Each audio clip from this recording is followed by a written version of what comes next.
Salut le poteau, comment ça va?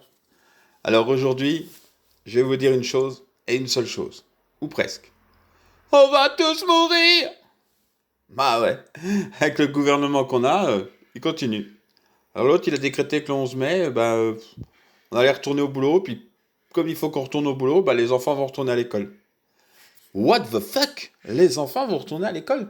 Mais c'est pas les enfants qu'en premier on avait supprimé l'école il y a un peu plus d'un mois et que Macron nous avait dit bah c'est normal parce que c'est les plus gros vecteurs, ils arrêtent pas de se toucher, les gestes barrières ils savent pas les faire et puis en plus ils sont asymptomatiques donc ils rentrent, ils filent ça à leur famille et ils s'en rendent même pas compte, on sait même pas qu'ils l'ont quoi. C'est des agents secrets du coronavirus. Voilà, donc et puis, un peu plus d'un mois après, on vous dit, dans un mois, on déconfine et les premiers à retourner dans leurs activités, ce sont les écoliers. Ah bon? Ils sont plus asymptomatiques, ils transmettent plus le virus à leur famille? Non, non, tout va bien aller, ils sont capables de faire les gestes barrières. Alors, je rappelle que Sibeth Ndiaye, comme elle dit, moi, ministre, alors qu'elle n'est pas ministre, elle est porte-parole du gouvernement, mais elle doit être fan de Hollande avec son moi président. Donc, elle a dit, moi, ministre, je ne sais pas mettre correctement un masque.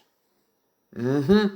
Et donc, un enfant de 4 ans qui va en maternelle, lui, va tout à fait savoir mettre un masque, tu vois. Pareil, au collège, les collégiens sont plus grands et responsables, ils vont savoir mettre un masque et respecter les distances de sécurité. Pardon, la distanciation sociale. Mais vous êtes fous, mais vous savez ce qu'il y a au collège? Des adolescents. Et vous savez ce qui détermine les adolescents? C'est l'envie de Ken. Et vous croyez qu'ils vont se retenir de mettre leur langue dans la bouche de leur copine ou de leur copain, hein, peu importe, ils font ce qu'ils veulent. Peu importe que soit la bouche, enfin soit l'être humain qui est autour de la bouche. Mais vous croyez qu'ils vont se retenir, qu'ils vont se retenir de se ploter sur un banc public? Non mais vous rigolez ou quoi? Vous avez pas d'ado à la maison? Moi j'en ai un, je sais, hein, je vois. Hein.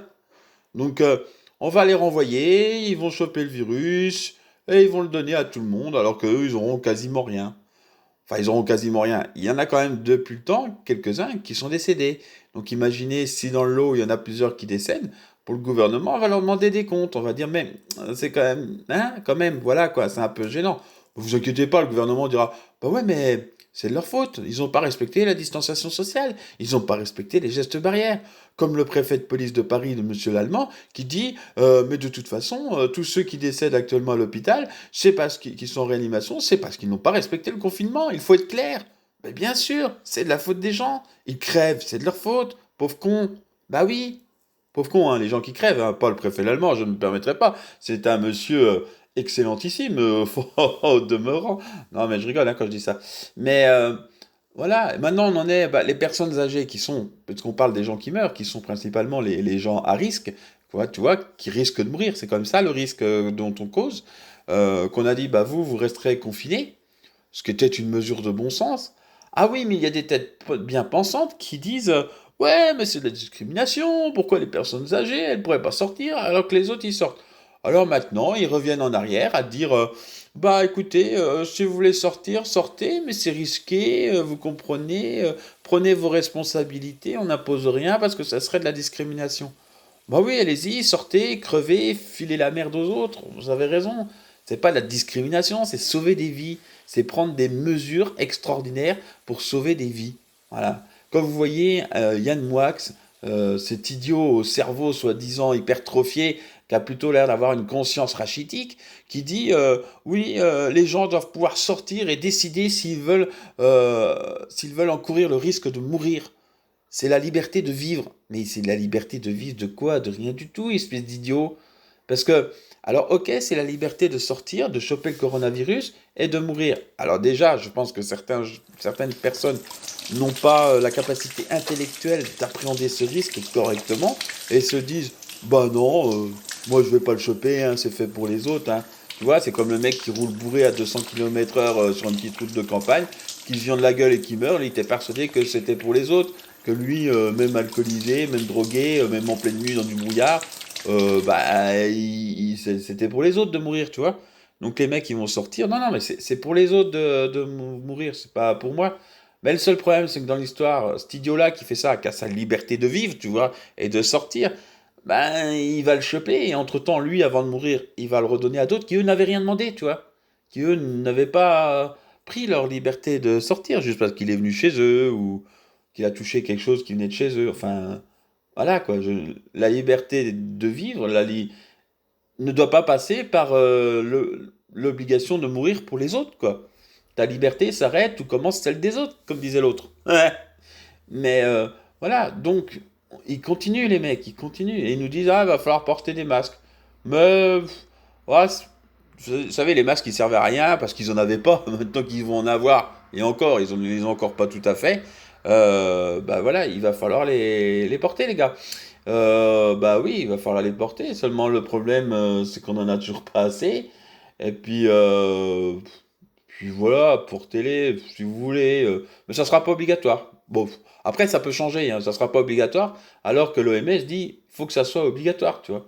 Le conseil scientifique dit il faut que ça soit obligatoire. Mais eux qui jusque-là disaient non, non, nous on attend après le conseil scientifique, on suit ce que le conseil scientifique nous dit. Quand le conseil scientifique ne vont pas dans le sens où eux ils veulent, bah ils s'en foutent quoi. Ils disent bah t'es gentil, maintenant tu te démerdes, t'es scientifique, tu laisses gérer le politique, c'est nous, tu vois. Donc, bah voilà, oui, le port du masque, oui, doit être obligatoire. Bon, écoutez, faites comme vous voulez. Hein. De toute façon, ce sera obligatoire, on n'aura toujours pas assez pour tout le monde. En sachant qu'au Maroc, ils en ont pas mal. Alors, ça alterne entre des moments où ils en ont plus et des moments où il y en a à nouveau dans les hypermarchés. Dans les hypermarchés, ils arrivent à en avoir. Et alors, tout le monde se jette dessus et rapidement, il y en a plus. Mais ils arrivent régulièrement à en avoir. Ils ont une production qui est supérieure à celle de la France. Une production locale de masques qui est supérieure à la France. Au Maroc, pays qu'on traite quasiment comme un pays sous-développé, nouveau de France, faut le reconnaître, faut le dire, comme étant une pseudo-dictature, tu vois. Eh ben, ils ont plus de masques que nous, les mecs. Ils en produisent plus que nous. Donc à un moment, faut être sérieux, quoi. Et le pompon, c'est que comme plein de gens commencent à être inquiets sur le retour des élèves à l'école, Blanquer, le 14, dit bah non, écoutez, ce sera pas obligatoire. Ah, ce sera pas obligatoire, on fera tout pour que ce soit une bonne condition, ce sera pas obligatoire. Si les parents estiment que les bonnes conditions ne sont pas remplies, évidemment que nous ne nous obligerons pas à envoyer les enfants à l'école. Ce qui déjà inclut l'idée que de donner raison à ses parents, quoi. Puisqu'on leur dit que ça sera pas obligatoire. Ce qui veut dire de leur donner raison quand ils pensent que les conditions sanitaires ne sont pas réunies. C'est quand même inquiétant pour ceux qui, eux, vont dire bah si on nous dit de les envoyer, on va les envoyer. Cher à canon. Voilà. Donc, et puis le 15, interrogé, ben non, il dit que ça sera obligatoire. Donc le 14, c'est pas obligatoire, le 15, c'est obligatoire. Voilà, voilà. Donc moi, pour mon cas personnel, eh bien, ça pourra être obligatoire, mais si j'estime que les conditions ne sont pas réunies, et à l'heure actuelle, je ne vois pas trop comment elles sont réunies, ben j'enverrai pas mes enfants. Parce que je préfère peut-être avoir des problèmes avec l'éducation nationale, mais que mes enfants soient vivants, plutôt que de les faire se faire tuer par le Covid, ou qui donnent le Covid à quelqu'un, y compris à moi-même, hein, faut pas non plus être idiot, mais je préfère qu'ils restent à la maison, en sachant quand même que je vous signale que en France, c'est l'éducation qui est obligatoire, mais pas d'aller à l'école, pas la scolarisation. Donc si vous gardez vos enfants à l'école, si vous gardez vos enfants à la maison et que vous leur faites l'école, comme on le fait depuis plus d'un mois maintenant, eh bien il n'y a pas de souci. Ça sera nickel chrome, on ne pourra rien vous reprocher. Donc, les potos, c'était le point de la journée pour vous dire que le gouvernement continue à se foutre de notre gueule. Mais tout va bien, on les aime, on les adore. Enfin, à peu près quoi. Allez, à ciao, bonne journée.